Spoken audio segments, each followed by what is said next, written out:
అగ్నితత్వ రాశుల్లో ప్రధానంగా మనం చూడాల్సినటువంటి ముఖ్యమైన విషయాలన్నమాట. ఈ 3 స్వభావాలకు అనుగుణంగా ఈ 4 పంచభూతాలు యాడ్ చేసి మనం దీంట్లో ఆడుకోవచ్చు అనమాట. మేషాన్ని తీసుకుందాం.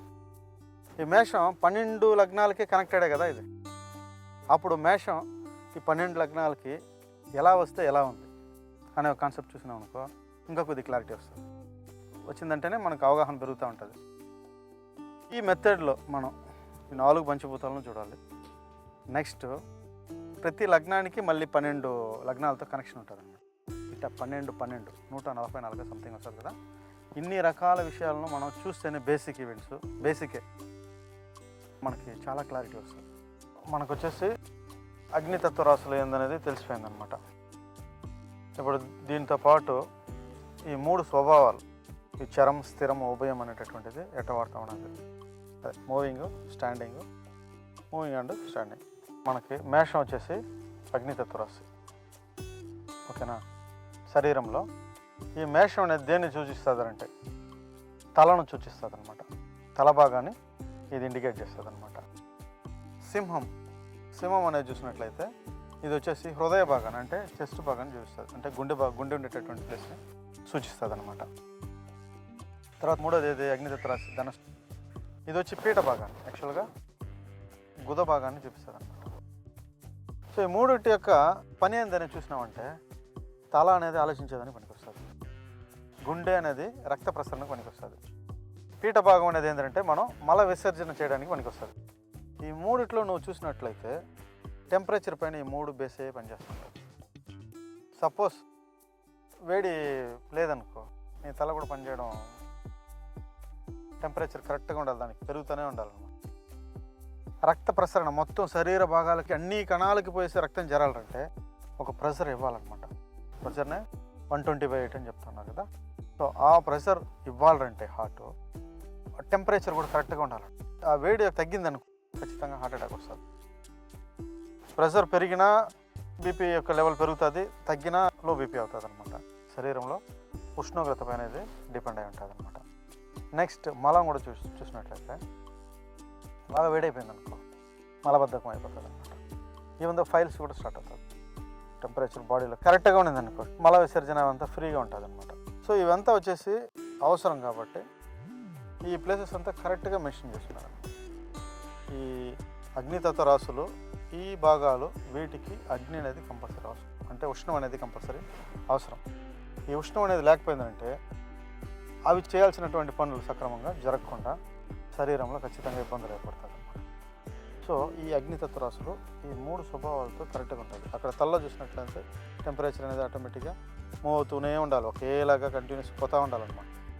ఇక్కడ హార్ట్ దగ్గర టెంపరేచర్ స్థిరంగా ఉండాలన్నమాట, కాన్స్టెంట్గా ఒకేలాగా ఉండాలి.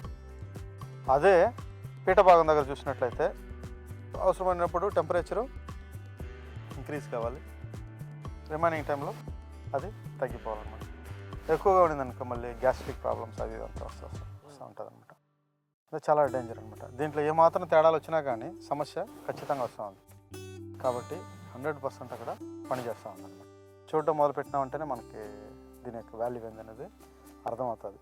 తెలియకుండానే మనం కథలు చెప్పుకుంటూ కూర్చోకూడదు, ఓకేనా. తర్వాత నేను చెప్పాలనుకున్నది ఏంటంటే ఏ లగ్నానికి ఈ యొక్క అగ్నితత్వ రాశులు ఎలా అంత ప్రభావం చూపిస్తుంది అనేది చూడాలన్నమాట. 12 లగ్నాలకి కొద్దిగా స్పీడ్గా ఒక రౌండ్ అప్ వేసేద్దాం అనమాట. ఇప్పుడు మనం మేష లగ్నమే తీసుకుందాం. మేష లగ్నం వాళ్ళకి ఆ మేష లగ్నం అనేది 1వ భావం అవుతుంది, తను భావం అంటారనమాట దాన్ని. సో ఇది 1వ భావంగా రావడం వల్ల ఏంటంటే చాలా స్పీడ్గా ఆలోచించడం, కోపం చాలా వేగంగా రావడం, త్వరగా నిర్ణయాలు తీసుకునేయడం. సో అది చరరాశి, అలాగే అది అగ్నితత్వ రాశి కాబట్టి అన్నీ వేగంగానే జరిగిపోతూ ఉంటుంది అనమాట. త్వరగా నిర్ణయాలు తీసుకోవడం వల్ల ఏమవుతుందంటే తప్పులు కూడా జరుగుతుంది అనమాట. కాబట్టి వీళ్ళు వేగంగా నిర్ణయాలు తీసుకోకూడదు, కోప్పడకూడదు ఎక్కువగా. నెక్స్ట్ ఇప్పుడు ఆలోచిస్తూనే కూర్చోండకూడదు. అలా కాకుండా ఏ విషయం గురించి అయితే ఆలోచించున్నామో ఆ విషయాన్ని వెంటనే చేయడం మంచిదన్నమాట. సో ఈ విషయాలు కొద్దిగా వీళ్ళు ఫాలో చేయాలన్నమాట. నెక్స్ట్ వచ్చి మీన లగ్నానికి ఈ మేషం అనేది 2వ భావం అవుతుంది అనమాట, ఆకుస్థానం అవుతుంది అనమాట. కాబట్టి వీళ్ళు ఎక్కువగా అబద్ధాలు మాట్లాడేదానికి అవకాశాలు ఎక్కువ ఉంటుంది అనమాట. లేదా మాట మార్చి మాట్లాడడానికి ఒకలాగా చెప్పాలంటే అంత ఇదిగా ఉండదన్నమాట. వీళ్ళు మాట్లాడేది దురుసుగా మాట్లాడడం, కోపంగా మాట్లాడడం, తిట్టడం, ఇలాంటివంతా వీళ్ళ దగ్గర న్యాచురల్గా చూడవచ్చు. మాట్లాడడం మొదలు పెట్టేసినారంటే ఇంకా మాట్లాడుతూనే ఉంటారు. కాబట్టి దానివల్ల ఏమవుతుందంటే ఉండేటటువంటి రిలేషన్స్ అంతా పోగొట్టుకునే పరిస్థితి ఏర్పడుతుంది అన్నమాట. నోరు మంచిదైతే ఊరు మంచిది అంటారు. వీళ్ళు జాగ్రత్తగా ఉండాలి ఆ విషయంలో. ఎందుకంటే అగ్నితత్వ రాసేది మేషం, దాని అధిపతి అంగారకుడు, అర్థం ఇది ఒక చర్రాశి. సో ఈ 3 కాంబినేషన్లు ఆడ కూర్చునేటప్పుడు ఏమవుతా ఉందంటే ఆటోమేటిక్గానే మూర్ఖంగా మాట్లాడడం ఈజీగా మనం చూడొచ్చు అనమాట. రెండవ భావం అగ్నితత్వ రాశిగా ఉండేటటువంటి వాళ్ళు ఇలాంటి మాటలు మాట్లాడడానికి చాలా సోర్స్ ఎక్కువ అనమాట. ఆ స్పీడు ఇవంతా దేన్ని బేస్ చేసి ఉంటుందంటే దానికి స్వభావాన్ని బేస్ చేసి ఉంటుంది అనమాట. ఓకేనా.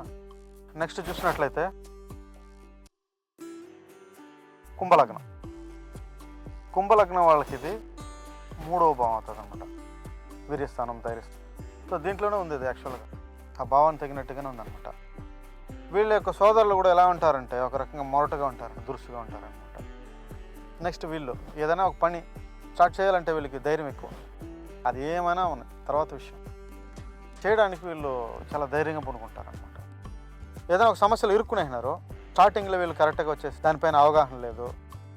కాబట్టి స్టార్టింగ్లో భయపడినా కూడా సరే టైం ఇచ్చేసినారనుకో ఆ విషయానికి, ఒక టైం అనేది దానికి కిందంటే పోను ఏమవుతుందంటే వాళ్ళకి ఆటోమేటిక్గా ధైర్యం పుంజుకున్నారు. చర్రాసి కదా 3వ భావం. ఆటోమేటిక్గా ధైర్యం అనేది పోను ఇంక్రీజ్ అవుతూ ఉంటుంది కానీ తగ్గదనమాట. బాగా మొరటగా ఉండే పనులు కూడా వీళ్ళు చాలా ఈజీగా చేయొచ్చు అనమాట. ఎందుకంటే అది వీరస్థానం కాబట్టి అగ్నితత్వం అనేది కుంభలగ్నానికి ఇది ఇలా సహాయపడుతుంది అనమాట. నెక్స్ట్ చూస్తే మకర లగ్నం. మకర లగ్నానికి ఇది చతుర్థ స్థానం. సో కాబట్టి వీళ్ళకి ఇతరులు ఎలాంటి వాహనాలు కొనుక్కుంటారు, ఎలాంటి ఇల్లు కట్టుకుంటారు, ఎంత పెద్ద ఇల్లు కట్టుకుంటారు, ఈ బండి యొక్క కాస్ట్ ఏంది, వీళ్ళు ఎలాంటి బట్టలు వేసుకుంటారు, ఎలాంటి ఆహారం, రిచెస్ట్ ఆహారం ఏది, క్వాలిటీ ఆహారం ఏది, ఇట్లా వెంపర్లాడడం అంతా ఎవరి దగ్గర ఉంటుందంటే మకర లగ్నం వాళ్ళ దగ్గర ఉంటుంది అనమాట. చాలా ఈజీగా చూడవచ్చు. వీళ్ళకి వెహికల్ అంటే పిచ్చి ఉంటుంది, ఇల్లు కట్టుకోవాలి, లగ్జరీగా ఉండాలంటే ఇవంతా వీళ్ళ దగ్గర డిఫాల్ట్గానే చూడవచ్చు. ఉండే దాంట్లోనే చాలా లగ్జరీస్గా ఈవెంట్స్ అన్నింటినీ చూడాలనుకునే కాన్సెప్ట్ వీళ్ళకి ఖచ్చితంగా ఉంటుంది. ఇది రోజు రోజుకు పెరుగుతూ ఉంటుంది, అలాగే ఉండదు, పెరుగుతూనే ఉంటుంది అనమాట వీళ్ళకి. అదే రిషభ లగ్నం వాడికి అయితే అస్థిరంగా ఉంటుంది. కన్యా లగ్నం వాళ్ళకి కొద్ది రోజులు అట్టా ఉంటుంది, కొద్ది రోజులు ఇట్టా ఉంటుంది. బెస్ట్గా బండి కొనుక్కోవాలరా, బెస్ట్గా ఇల్లు కట్టుకోవాలరా, ఇట్లాంటి ఆశలు ఉంటుంది అనమాట. కానీ తర్వాత ఏమవుతుందంటే వాడికి పెద్దగా ఇంట్రెస్ట్ ఉండదు. సో అలా ఇక్కడ మకర లగ్నం వాళ్ళకి ఈ మేషం అనేది 4వ భాగం రావడం వల్ల వీళ్ళకి ఈ అగ్నితత్వం అనేది ఇలా మోటివేట్ చేస్తుంది అనమాట. ఓకే. నెక్స్ట్ చూసినట్లయితే ధనుసు లగ్నం. ధనుసు లగ్నానికి ఇది పూర్వపుణ్య స్థానం అయిపోతుంది అనమాట, 5వ భావం అవుతుంది అనమాట. ఇక్కడ బేసిక్గా ఒక ఈవెంట్ చూడొచ్చు అనమాట. వీళ్ళ పూర్వీకుల్లో ఖచ్చితంగా యుద్ధ వీరులు, పోరాటాలు చేసినటువంటి వాళ్ళు, ఇలాంటి వాళ్ళంతా ఉంటారు అనమాట, తప్పకుండా ఉంటారు. నెక్స్ట్ వీళ్ళకి పుట్టేటటువంటి పిల్లలు కూడా, సంతానం కూడా ఎట్లా ఉంటుందంటే ఒక రకంగా చూస్తే గొడవల పైన ప్రియం ఉంటుంది, వీళ్ళకి పోరాడే తత్వం ఉంటుంది, పోరాటాలకి వీటికంతా ఈజీగా ప్రయత్నాలు చేసేటటువంటి పరిస్థితి ఉంటుంది. వీళ్ళు ఎవరైనా ప్రేమించినా కూడా సరే బలవంత పెట్టి ప్రేమించేటటువంటి ఒక విషయం చాలా ఈజీగా కనిపిస్తుంది అన్నమాట. వీళ్ళు అట్ ద సేమ్ టైం కామపరమైన విషయాల్లో చూసినట్లయితే కూడా సరే బలాత్కారం అనేటటువంటి ఒక విషయాన్ని చాలా మటుకు చూడవచ్చు. ఎందుకంటే అది అగ్నితత్వ రాశి, ఆ ఆశ అనేది పెరుగుతూనే ఉంటుంది కానీ అలాగే ఉండదు కదా. సో కాబట్టి వీళ్ళకి ఆ ఫోర్స్ అనేది ఆటోమేటిక్గా వచ్చేస్తుంది. సో ఇలా ఈ అగ్నితత్వ రాశి అనేది ఇలా పనిచేస్తూ ఉంటుంది. నెక్స్ట్ వృశ్చిక లగ్నం అనమాట. ఈ వృశ్చిక లగ్నం అనే దానికి మేషం అనేది 6వ భావం అయిపోతుంది. వీళ్ళకి మోస్ట్లీ పెద్దగా ఏం ఆలోచించాల్సిన అవసరం లేదు. ఉష్ణ సంబంధిత రోగాలు వీళ్ళకి ఎక్కువ ఉంటుంది. బాడీలో హీట్ పెరిగిందంటే దగ్గుతూ ఉండడం, తుమ్ముతూ ఉండడం, ఇవంతా ఈజీ చూడవచ్చు. ఉష్ణ సంబంధిత రోగాలు వీళ్ళకి ఎక్కువ వస్తూ ఉంటుంది. నోరు అంతా పుండు అవడం, నాలుగు పుండు కావడం, ఇలాంటివంతా వీళ్ళ దగ్గర ఎక్కువగా చూడవచ్చు అనమాట. ఆ పుండు అయితే కూడా సరే ఎలా ఉంటుందంటే ఒకలాగా గాయాలాగా ఫామ్ అవుతుంది అనమాట, మంట ఇలాంటివంతా ఉంటుంది అనమాట. సో ఇలాంటి విషయాలు వీళ్ళకి ఎక్కువగా డిఫాల్ట్గా ఉంటుంది అనమాట. సో ఇలా ఈ అగ్నితత్వం అనేది వృశ్చిక లగ్నం పైన ఇలా పనిచేస్తుంది అనమాట. ఎందుకంటే అది రోగస్థానం కదా. సో కాబట్టి దానికి ఎఫెక్ట్ ఇలాగే ఉంటుంది అనమాట. అట్ ద సేమ్ టైం అది చరరాశి. ఆ రోగం కూడా ఎట్లా ఉంటుందంటే తగ్గదు, త్వరగా పెరుగుతూనే ఉంటుంది అనమాట. సో ఇట్లా మనం యాక్చువల్గా చూసినట్లయితే ప్రతి విషయం చాలా ఈజీగా మనకి అర్థమవుతుంది. నెక్స్ట్ మనం చూడాల్సినటువంటి లగ్నం ఏదంటే తులా లగ్నం. తులా లగ్నానికి ఇది సప్తమ స్థానం అయిపోతుంది అనమాట. భార్య చాలా కోపిష్టిగా ఉంటుంది. భార్య ఎలా ఉంటుంది? కోపిష్టిగా ఉంటుంది, గయ్యాలుగా ఉంటుంది, గొడవలు వేసేటటువంటి వ్యక్తిగా వీళ్ళకి వచ్చడానికి చాలా ఎక్కువ సోర్స్ ఎక్కువ అనమాట. సో నెక్స్ట్ వచ్చేసి ఏంటంటే కన్యా లగ్నం. కన్యా లగ్నానికి ఇది ఆయుస్థానం అయిపోతుంది అనమాట. సో 8వ భావం అవుతుంది. సో వీళ్ళకి మేజర్గా చూసినట్లయితే ఆయుష్ పైన ఒక భయం, ప్రాణం పైన ఒక భయం, అది రోజు రోజుకు పెరుగుతూనే ఉంటుంది అనమాట. అది ఒక పిచ్చిలాగా తయారు. అట్ ద సేమ్ టైం అగ్ని ప్రమాదాల దగ్గర నుంచి వీళ్ళు చాలా జాగ్రత్తగా ఉండాలి. సో 8వ భావం ప్రమాద స్థానం కదా. సో అది అగ్నితత్వంగా ఉండడం వల్ల అగ్ని ప్రమాదాలకు వీళ్ళు చాలా దూరంగా ఉండాలన్నమాట. సపోజ్ ఇరుక్కున్నారనుకో ఖచ్చితంగా పంచుకుంటారు అనమాట. కాబట్టి ఈ అగ్ని ప్రమాదాలు ఇలాంటి వాటి దగ్గర అంతా చాలా కేర్ఫుల్గా ఉండాలి. అట్ ద సేమ్ టైం భార్య దగ్గర బూతులు తిట్టించుకునేవాళ్ళు చూసినట్లయితే వీళ్ళే ఉంటారనమాట. వీళ్ళు వచ్చేటువంటి భార్య కంటిన్యూస్గా ఏం చేస్తారంటే అరుస్తూనే ఉంటుంది అనమాట, కోప్పడుతూనే ఉంటారు. కోప్పడితే పర్వాలేదు, కోప్పడి తిడుతూ ఉంటారనమాట. ఇది ఒక ఈవెంట్గా ఉంటుంది అనమాట. ఎందుకంటే కలత్ర స్థానానికి 2వ భావం అయిపోతుంది అక్కడ. అట్ సేమ్ టైం అగ్నితత్వంగా ఉండడం వల్ల వాళ్ళు ఖచ్చితంగా బూతులు తిడుతూనే ఉంటారు. సో ఇలాంటి ఒక ఈవెంట్ ఖచ్చితంగా ఉంటుంది. సో నెక్స్ట్ వచ్చేసి ఏంటంటే సింహలగ్నం. సింహలగ్నం వాళ్ళకి ఇది పితృస్థానం అయిపోతుంది అనమాట. వీళ్ళకి డిఫాల్ట్గానే దైవభక్తి అనేది డే బై డే పెరుగుతూనే ఉంటుంది. నెక్స్ట్ పరిశీలన శక్తి కూడా వీళ్ళకి రోజు రోజుకి ఇంక్రీజ్ అవుతూనే ఉంటుంది అనమాట. నెక్స్ట్ తండ్రి పైన వీళ్ళకి కానీ అర్థం ఒక కనెక్షన్ అనేది డే బై డే అది చాలా ఇంక్రీజ్ అవుతూ ఉంటుంది. సో ఇది డిఫాల్ట్గా ఉండేటటువంటి విషయం. సో వీళ్ళకి అది డే బై డే పెరుగుతూనే ఉంటుంది అన్నమాట. సో ఇలా సింహలగ్నం వాళ్ళకి ఈ ఈవెంట్ స్పెసిఫిక్గా ఉంటుంది. సపోజ్ వాళ్ళు చదువుకోకపోయినా కూడా సరే ఏదో ఒక విషయాన్ని వాళ్ళు రీసెర్చ్ చేస్తూ ఉంటారు. అది డే బై డే ఇంప్రూవ్మెంట్ అవుతూనే ఉంటుంది అనమాట. నెక్స్ట్ లగ్నం ఏదంటే మనం చూడాల్సిందే కర్కాటక లగ్నం అనమాట. కటక లగ్నం ఉంటుంది. ఈ లగ్నానికి ఏమవుతుందంటే ఇది వృత్తిస్థానం అవుతుంది, 10వ భావం అవుతుంది అనమాట. 10వ భావం కావడం వల్ల ఏమవుతుందంటే వీళ్ళకి ఒక రకంగా బిజినెస్ పైన ఏదో ఒక పని చేయాలనేటటువంటి కాన్సెప్ట్లో దానిపైన రోజు రోజుకి విపరీతమైనటువంటి వ్యామోహం ఉంటుంది. ఈ కరెంటు పని, ఈ కన్స్ట్రక్షన్ ఇలాంటి విషయాల్లో ఇవంతా వీళ్ళకి ఎక్కువ ఇంట్రెస్ట్ కనిపిస్తూ ఉంటుంది. వీటిపైన వాళ్ళకి వ్యామోహం పెరుగుతూనే ఉంటుంది. వృత్తిపరమైన విషయం, వ్యాపారపరమైన విషయాలు ఇవంతా ఈ ఆలోచన వీళ్ళకి పెరుగుతూనే ఉంటుంది అన్నమాట. దానిపైన ఒక ఐడియాస్ కూడా పెరుగుతూనే ఉంటుంది.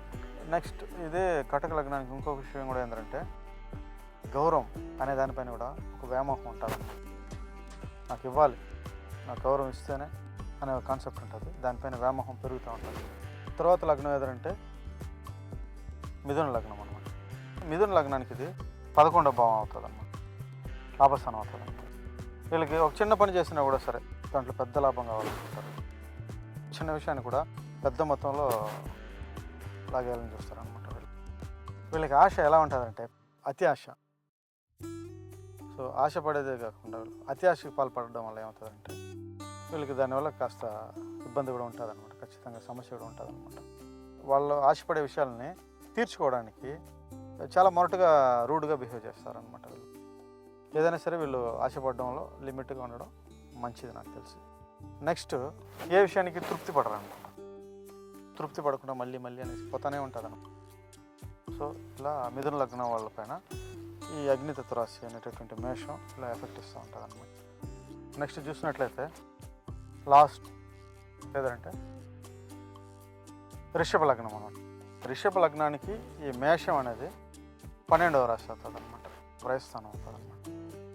సో ఇక్కడ ఏంటంటే వీళ్ళ యొక్క మూలధనం వీళ్ళకి ఉపయోగకరంగానే ఉంటుంది. నెక్స్ట్ ఏంటంటే వీళ్ళే వచ్చేసి కృంగ తీసుకుంటూ ఉంటారనమాట. నెక్స్ట్ కలహం పెట్టడం, అర్థమవుతుందా, గొడవలు పెట్టడం, ఇలాంటి విషయాలపైన కూడా సరే ఇది ఒక రకంగా వీళ్ళపైన ఎఫెక్ట్ ఇస్తుంది అనమాట. ఇతరుల యొక్క రహస్యాలు తెలుసుకోవడం, రహస్యమైన విషయాలపైన వెతుకులాడటం, ఇలాంటి వాటిపైన అంతా ఎక్కువ ఒక ఇంట్రెస్ట్ ఉంటుంది అనమాట. సో ఇలా ఈ మేషం అనేటటువంటి అగ్నితత్వ రాశి రిషభం పైన ఓ ఎఫెక్ట్ ఖచ్చితంగా ఇస్తూ ఉంటుంది అన్నమాట. సో ఇవంతా అవసరం ఒక ఫలితాన్ని నిర్ణయించడానికి. బేసిక్గా ఉండేటటువంటి విషయాలన్నీ చూడాలి. ఇప్పుడు మనం 12 లగ్నాలకి చూడడం వల్ల కాస్త మనకి లెంతీగా అనిపిస్తుంది, కానీ అవసరానికి ఇవంతా ఖచ్చితంగా అవసరమే. అది ఎలా అనేది ఫ్యూచర్లో తెలుస్తుంది అనమాట. ఇప్పుడు అర్థం కాదు. అన్ని విషయాలు వచ్చిన తర్వాత మనం ఒక ఐడియాకి రావచ్చు అనమాట. ఓకేనా? సో ఇలా పంచభూతాలు అగ్నితత్వం అనేటటువంటిది ఇలా 12 రాసుల పైన ఉంటుంది అనమాట. సో మనం దీంట్లో చెప్పినట్టుగానే ఇప్పుడు మనం చరంకే చూసినామంట, స్థిరం ఉభయం ఉందన్నమాట. ఇలాగే దీన్ని కంపేర్ చేయాలి. దాంట్లో వచ్చి పెరుగుతూ ఉంటుంది. సింహం అనేటటువంటి అగ్నితత్వం ఎలా ఉంటుందంటే స్థిరంగా ఉంటుంది, కాన్స్టెంట్గా అలా పోతూ ఉంటుంది. ధనుసు అనేటటువంటి ఉభయం ఎలా ఉంటుందంటే కొద్ది రోజులు ఉంటుంది, కొద్ది రోజుల్లో తగ్గిపోతూ ఉంటుంది, ఇలా ఉంటుంది అనమాట. సో ఇలా చూడాలన్నమాట. మిగిలినటువంటి ఈ రెండింటి కూడా ఇలా కంపేర్ చేసి చూడడం అవసరం. ఓకేనా?